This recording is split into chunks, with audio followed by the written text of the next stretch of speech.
انسان کی زندگی بھی عجیب چیز ہے۔ اس میں کتنے ہی ایسے واقعات پیش آتے ہیں جو ذہن کے پردے پر ہمیشہ کے لیے نقش ہو جاتے ہیں۔ کچھ یادیں خوشی کی ہوتی ہیں اور کچھ ایسے خوف کی جو وقت گزرنے کے ساتھ دھندلانے کے بجائے اور بھی گہری ہوتی چلی جاتی ہیں۔ ایسا ہی ایک واقعہ میری نانی اماں نے مجھے سنایا تھا۔ ایک ایسا واقعہ جو ان کے ساتھ نہیں بلکہ ان کے گاؤں میں پیش آیا تھا، اور اس کی دہشت اتنی تھی کہ سننے والے بھی کانپ اٹھتے تھے۔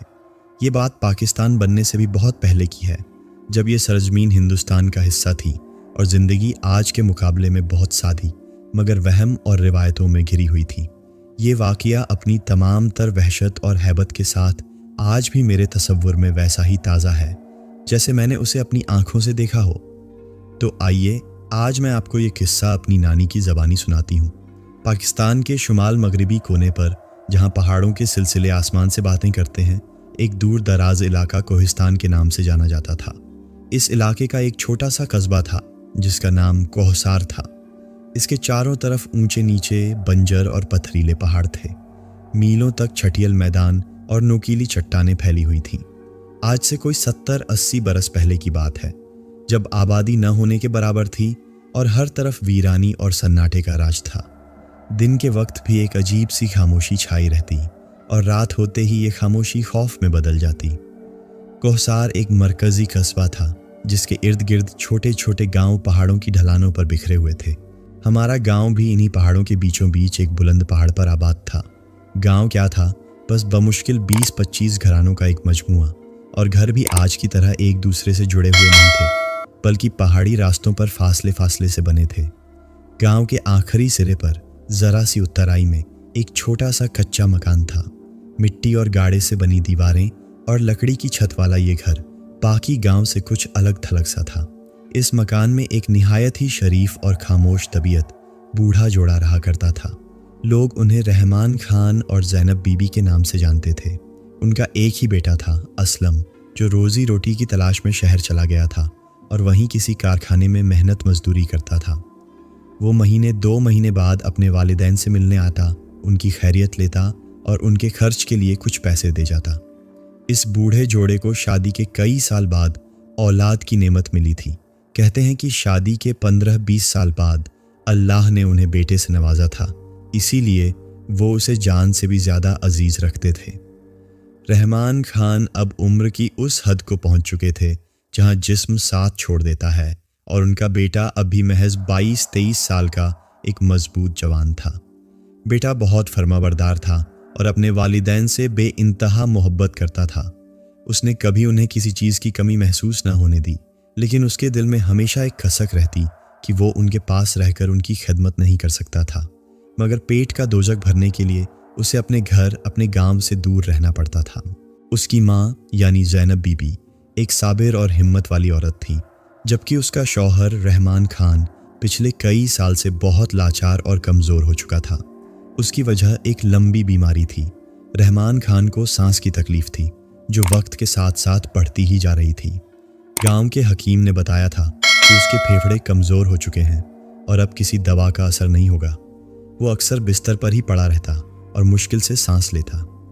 زینب بی بی اپنے شوہر کی اس حالت کی وجہ سے گھر سے بہت کم نکلتی تھی۔ وہ ہر وقت اپنے شوہر کی خدمت میں لگی رہتی۔ پڑوس میں جانا تو دور کی بات، وہ اپنے گھر کے صحن سے باہر بھی شاید ہی کبھی قدم رکھتی تھی۔ سردیوں کا موسم تھا اور شمالی علاقوں کی سردیاں تو ویسے بھی ہڈیوں میں اتر جانے والی ہوتی ہیں۔ شام ہوتے ہی لوگ اپنے کام کاج ختم کر کے گھروں میں دبک جاتے تھے۔ ایک تو آبادی کی کمی کی وجہ سے ہر طرف سناٹا ہوتا، اور دوسرا موسم کی شدت لوگوں کو گھروں میں محصور کر دیتی تھی۔ یہ ایسی ہی ایک یکبستہ اور تاریخ رات کا قصہ ہے۔ سردی اپنے پورے جوبن پر تھی۔ باہر تیز ہوا چل رہی تھی جس کی سائیں سائیں کی آواز رات کی خاموشی میں اور بھی خوفناک لگ رہی تھی۔ ہر کوئی اپنے گھر میں لحافوں میں دبکا ہوا تھا، مگر زینب بی بی بیچاری ابھی تک جاگ رہی تھی۔ وہ پریشان تھی، بہت پریشان۔ وہ اپنے قریب رکھی انگیٹھی پر ہاتھ تاپ کر سردی کی شدت کو کم کرنے کی کوشش کر رہی تھی، مگر اس کے اندر ایک بے چینی کی آگ بھڑک رہی تھی۔ اس کے قریب ہی چارپائی پر اس کا شوہر رحمان خان لیٹا ہوا تھا، جس کی طبیعت اس وقت بہت زیادہ خراب تھی۔ وہ بار بار مڑ کر اپنے شوہر کے چہرے کی طرف دیکھتی جو تکلیف سے زرد پڑ چکا تھا۔